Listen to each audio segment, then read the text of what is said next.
Hey everybody, I'm DeoGenZ. Welcome to my Pokemon Black walkthrough, and today we'll be exploring Mistralton City. But not before talking to Shiny Vest Guy. Oh, hey DeoGenZ, right? Let me see your Pokedex for a moment. What do we have here? I love how random strangers just take our Pokedex without asking. They're like, ah, you have a Pokedex, let me have that. Staggering, you've seen Clink. You're becoming quite a trainer. It's not that staggering. It was actually a placed event in the game, because our rival, N, had a Clink. And that counts as seeing one, so really no way to diverge and not see a Clink. Not so amazing. But he's the father of Professor Juniper, so he too is a Pokeprof. And that's why he got all excited about our Pokedex. Alright. He's so excited that he's going to give us upgrades. National Dex? Some Pokemon can change forms, even when it's the same individual. If you have already seen a form, you can check it with this whenever you want. Very cool. So when we transfer over my Deoxys, I can shuffle through all the forms. It's about the only form-changing Pokemon I tend to look at on the Pokedex. Who's that trainer? Oh, I forgot my introductions. Skyla, this is a friend of my daughter's. More like a work associate, because I'm going to complete the Pokedex. Well, not in this walkthrough. But in my cartridge-based game, I am. Oh, I see. So that means you'll be challenging the gym. Not necessarily. Maybe I want to evade your gym and just go on a Poke capturing spree. Oh boy, I'm really looking forward to it. That's right, DeoGenZ, you should challenge this gym. And that's right, viewer at home watching, you should challenge this gym. Even if you are only here to capture as many Pokemon as you can, it's very convenient to have the ability to fly around the Unova region, which Skyla's gym unlocks. But only after you defeat her. And she won't celebrate by flying in a plane with you. And that's funny. I think it's hilarious that they designed this place first off as an airport that doesn't carry people, and then they have to add some text in later complaining, saying that you are acting as if Sinnoh and Kanto were right around the corner. I guess for Unova it's not. But back in the Sinnoh region, it wasn't too far off from Kanto. And I don't mind sitting for a couple-hour flight. Heads up, DeoGenZ. As a gym leader, I'd be happy to have you challenge the gym, but there's something I need to take care of first. And that would be... Just now, as I was flying the cargo plane, I saw something. On top of the Celestial Tower. Well, you should go check it out. Oh, she's the new Jasmine of this game. The pretty gym leader always going to the top of towers to rescue sick Pokemon. In Johto, it was Ampharos. In Unova, we'll have to see. Alright, so we won't be challenging the gym in this episode, but we can do some preliminary training on Route 7. But of course not before exploring Mistralton City and all the wonderment of no flying that it has. Even though it can't take you to other regions like I really would have wished for, it is a very excellent and vital city for raising your Pokemon with the right moves that you want. So speaking of moves, let's just check the TM guy. I don't know if you guys do this often, but I wanted to mention it that each Pokemon Center tends to have some sort of TM or valuable item by the second guy closest to the door. So be sure to check those when you enter a town. But this house, this was the house that I was mentioning all throughout this walkthrough. Sweethearts. Oh, I didn't know you could do that. So apparently through Feeling Check, which is done on Seagear, which I think is pretty much a dead, obsolete already function, just because I haven't found anyone other than my true friends who have this game. But heart scales you bring to this person right here, and he'll help you remember a move that your Pokemon learned previously. So let's choose Simisear. Well, it doesn't really have many moves to offer, so we're not going to switch out anything that it has. But you get the picture. Come here with a heart scale, and they will change your moveset. And this guy helps you delete moves, which is convenient because you don't have to wait for another level up to have a move replace one, and it's also convenient for hidden machines, HMs, like Fly and Surf, things that can't be deleted on their own. You need to use the move deleter to get rid of them. And in fact, if you're transferring some of your Pokemon over from your DS cartridge games, I believe you also have to remove the HMs off of them. So if you didn't know how it's done, that's how it is. Go find the move deleter in your respective game, and he'll help you out with that. But bring the heart scales. Actually, I believe the heart scales are only for the person who helps you relearn moves, not the move deleter. This airport strip is pretty cool because at the end of it are greenhouses. Yes, they actually put in gardens here.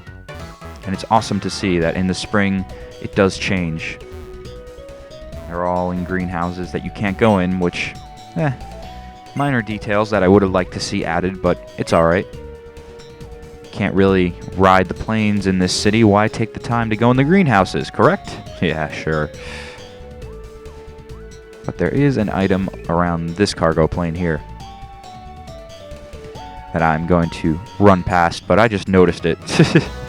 This, let me remind you, is a post-recording, so I just saw that, but it's by the other side of that cargo plane that we just ran past. It would be cool if in Generation 5, Iteration 3, we saw them bring back Mistralton with actual cargo and people carrying planes. I don't mind if you have to pay to get on or anything like that, but I really, really, really, really want to see other regions. And you know, that would be an appropriate third generation crossover, I think. I think that Nintendo could get away with doing Pokemon Gray and not having to go out full 3D on the 3DS. And the reasoning behind that is if they included most, if not all, regions that we've already explored in the main RPG series, I think people wouldn't complain.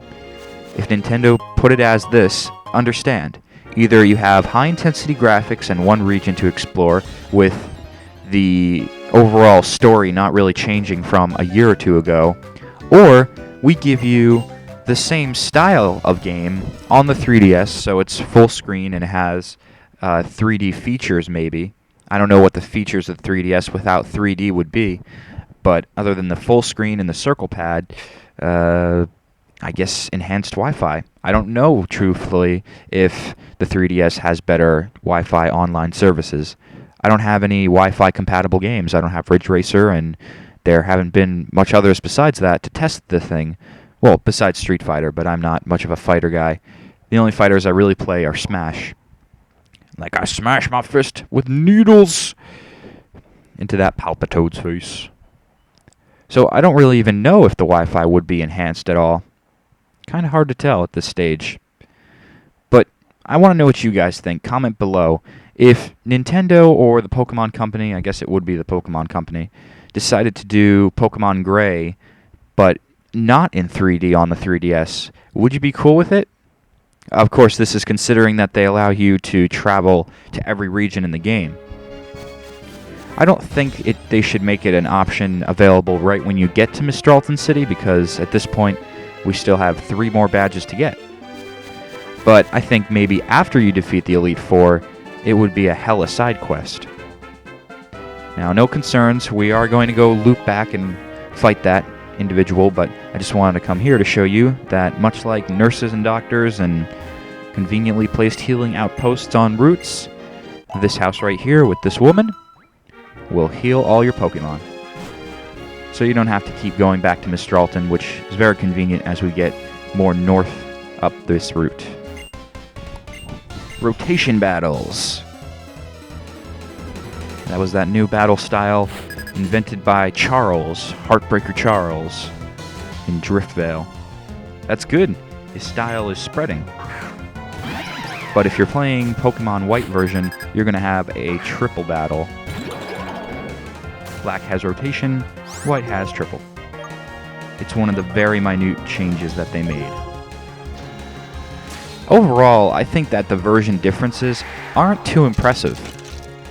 I mean, yes, there is Black City and White Forest, but without Wi-Fi features on there, well, you could see my rant video, it's pretty pointless. But other than slight graphical changes in some towns, see, that was the thing. I don't understand why they only did it in some towns. I thought that from game to game, a city like, what's it called? I was about to say Hiyun City, but no, Castelia City. A city like that looks exactly the same from game to game. I thought that maybe, just maybe, there would be some more growth in the White version of Castelia City. I keep wanting to call it Hiyun. I'm on the verge of calling it Hiyun City, because that's what I knew it as for so long. But Castelia having more trees in it, maybe vines growing on the skyscrapers, something to signify that the natural world trumps the scientific technological one in that particular game. I'm not saying overall, we don't know. I mean, truthfully, it's all nature. The technology came from nature, it's just us monkeys who have crafted it that way. So to say that technology is separate from nature is kind of a silly saying, but for simple concepts like Pokemon Black and White, we'll go with it. I don't want to get too philosophically deep in these Poke videos and turn you away from it, but I think it's pretty much the same thing. But graphically stylized-wise, these games didn't do a too great a deal at mixing up the variety. I want to go to Celestial Tower, but I'll battle you first. He's afraid that with only his Simisear alone, he won't be able to keep back the ghosts and goblins that live there. That's right, the Celestial Tower is essentially like the Lavender Tower. It's a place for Pokemon to rest. I believe there's been some area in every game like that, in every region, other than Johto. Johto didn't have it because it was connected to Kanto so close, so they just used Lavender Tower. At least from my memory, that's what they used. I don't believe they had. I mean, if you want to count Ecruteak City as kind of being a memorial to dead Pokemon, but it was more or less just the birthplace of Pokemon that would have died if it weren't for Ho-Oh reinvigorating their lives and embodying the spirit of Suicune, Raikou, and Entei into those Pokemon. Or at least that's how the story, I think, goes. 3 Pokemon trapped in a burning building. That's the Burn Tower, obviously. But he gave them new life through his rainbow powers. And I don't understand if they were Pokemon that were never seen before, or maybe just a Poliwag, and look at this, you're endowed with Suicune power, so now you are a Suicune. I don't know. It's a mystery how some of those legendary Pokemon form, isn't it? That's why they're legendary. It's humorous, though, because back in the day, legendary also meant you didn't see it often. But now in Wi-Fi matches and just being a Pokemaniac, you see them all the time. And in fact, you don't want to see them anymore because it usually means that somebody's using an Uber when you told them no Ubers allowed. So it's kind of humorous how the tables have turned. And now legendary Pokemon are just like any old Bidoof or Rattata. They're common. Now, what I'm going to be doing at this route specifically is training my Vanillite, because in 2 gyms, we have to face a Dragon-type gym. So an Ice Pokemon is very worthwhile to pick up here. And also, you could do this, and actually, I don't know if it would make a season change. But if you shifted your game... Yes! The evolution!